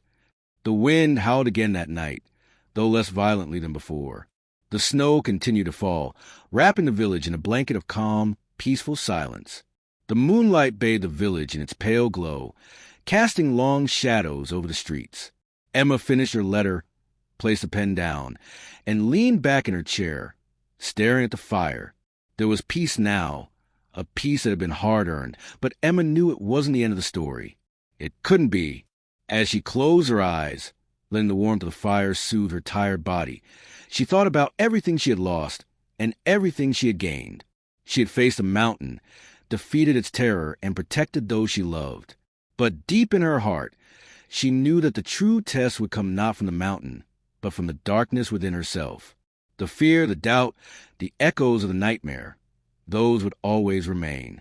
Still, Emma felt stronger now. The mountain may have left its mark on her, but she had left her mark on it too. And as she drifted to sleep that night, she heard nothing but the quiet, peaceful fall of snow outside. The mountain was still there in the distance, but for now, its terror had been silenced. For now, winter clung to the village like an unrelenting vice. The snow, which had once seemed like a blanket of peace, now felt oppressive, stifling the village's spirit in its endless descent. Emma had spent days in the warmth of her home, recovering from her journey, trying to rebuild a life she had feared she might never reclaim. But no matter how many days passed, no matter how much time she gave herself to heal, she couldn't shake the feeling that something was still out there, watching. It had been months since the mountain's curse had been broken. The villagers had resumed their lives, though they never spoke much of what happened. The horrors of Widow's Peak were tucked away in hushed conversations and dark corners, as if the very mention of the mountain would bring it back. Emma had tried to move forward, but a lingering unease clawed at her thoughts like a shadow never far behind. One evening, as she was walking through the village square, she noticed something strange. There were no voices, no laughter or bustle of the usual evening activities. A deep silence had fallen, the kind that feels unnatural. The air was thick with tension, the kind that makes the skin crawl. She felt it immediately. A presence, something watching, just beyond the reach of the lamplights. Emma's heart began to race, the memories of the mountain flooding her thoughts. She looked around, but there was no one else in sight. The streets were empty, the doors to the homes shut tight. The usual light from the windows was gone, replaced by a darkness that seemed to stretch beyond the buildings. Then, as if drawn by an invisible force, Emma turned her eyes toward the mountain. The once serene peak now looked ominous, a jagged silhouette against the sky. The clouds above swirled unnaturally, thick and swirling like a storm on the verge of breaking. For a moment, Emma could have sworn she saw movement near the base of the mountain. A shadow, but when she blinked, it was gone. Her breath caught in her throat as she realized something. The mountain was not finished with her. That night, Emma could not sleep. The wind outside howled like a living thing, rattling the windows and shaking the trees. She tossed and turned in her bed, the chill creeping in despite the warmth of the fire. Every creak of the house seemed amplified, every whisper wind too loud, too unsettling. And then, just as she began to close her eyes in exhausted surrender, she heard it, a soft, cold whisper. Emma. Her body stiffened, and she sat up, heart pounding in her chest. She was alone in the room, the fire casting only faint shadows on the walls. But the voice had been real, clear, cold. It came again, more insistent this time, like a breath against her ear. Emma, come. Emma's mind raced. It wasn't the same as the whispers she had heard on the mountain. This was different. This was something personal, something that had followed her home, beyond the reach of the curse, beyond the borders of the village. She swung her legs off the bed and stood, her feet cold against the floorboards. The whisper was no longer just a voice.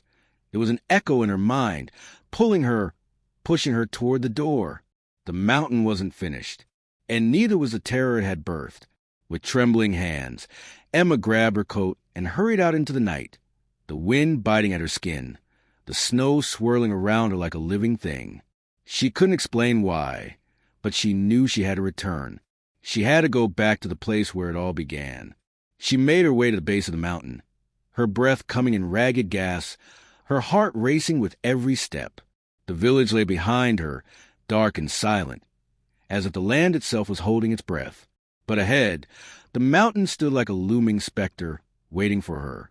The path to Widow's Peak seemed longer this time, the darkness pressing in on her from all sides.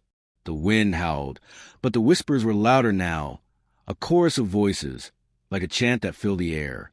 "Come closer, Emma." The air was so cold it burned.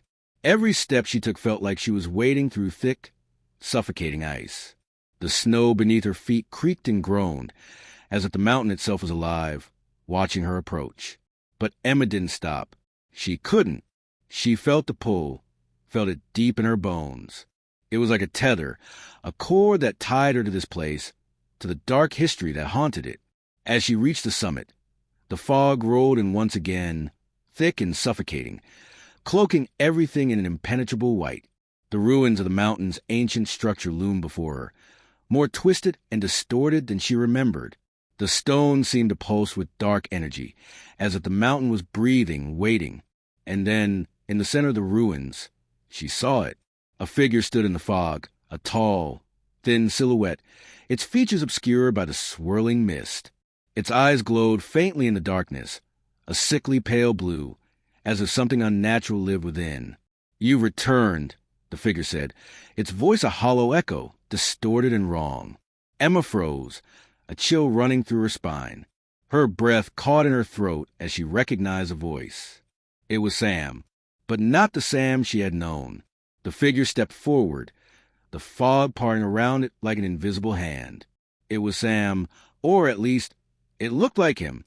His once kind face was twisted into a grotesque mask of malice, his eyes empty, filled only with the mountain's hunger. "You shouldn't have come back, Emma," he said, his voice layered with something darker. "It's too late for you now. The mountain knows you. It's part of you."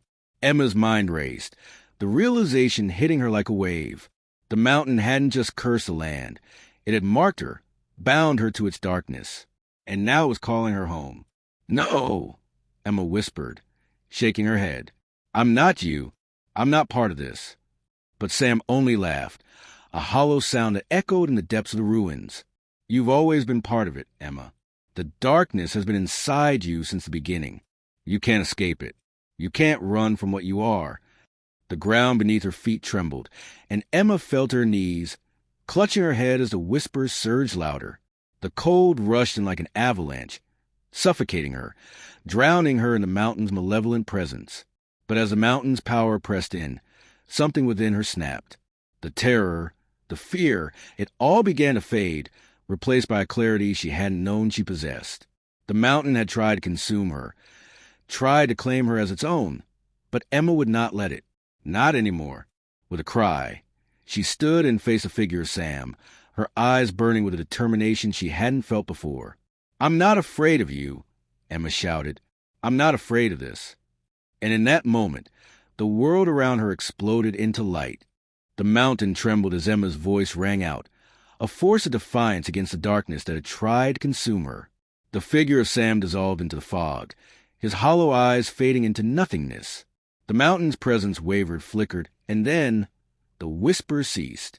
The ground stopped shaking. The cold, suffocating chill that had gripped her body released, and Emma stood alone in the ruins, breathing heavily, her heart pounding in her chest. The curse was broken, for good. As the fog cleared, Emma looked out over the valley below. The village, the people, everything was still. The mountain though standing tall, no longer held the same power over her. The terror was gone. Emma's journey had come full circle. She had faced the darkness, fought it with everything she had, and in the end, she had won. But as she made her way back down the mountain, she couldn't help but wonder if the mountain's whispers would ever truly fade. For now, the valley was at peace, and that, she thought, was enough. You said, as Emma descended the mountain, the weight of her journey seemed to lift with each step she took. The path beneath her feet, once treacherous and steep, now felt strangely comforting, as though the mountain was no longer an enemy, but a distant memory. The fog had receded, the moonlight illuminating the valley below, painting everything in a serene, almost ethereal glow. The air was crisp, clean, and free from the heavy dread that had hung over it for so long. By the time she reached the village, dawn was breaking. The first light of the sun touched the rooftops, casting long shadows on the snow-covered streets. The village was still, as if everyone had been waiting, holding their breath, uncertain of what would come next.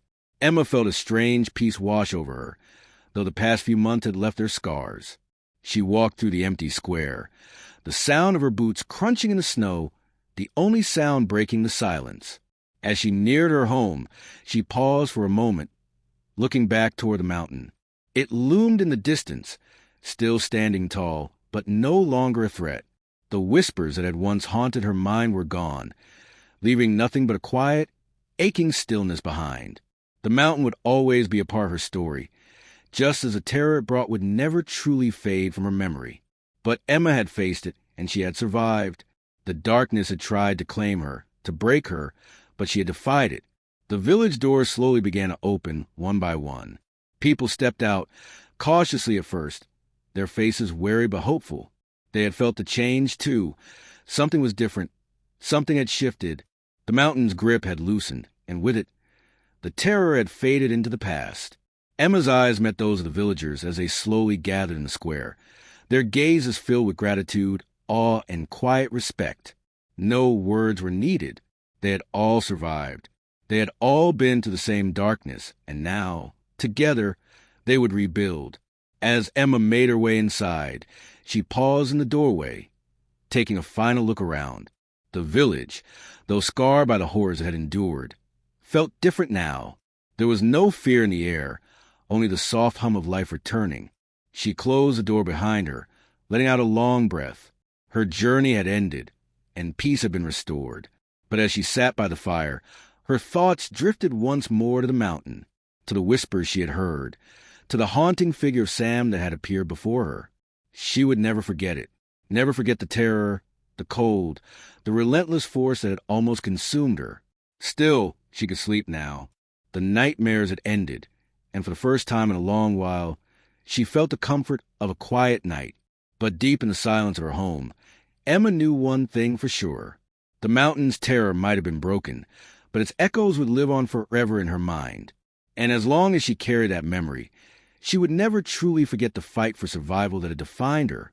The fire crackled in the hearth, casting flickering shadows on the walls.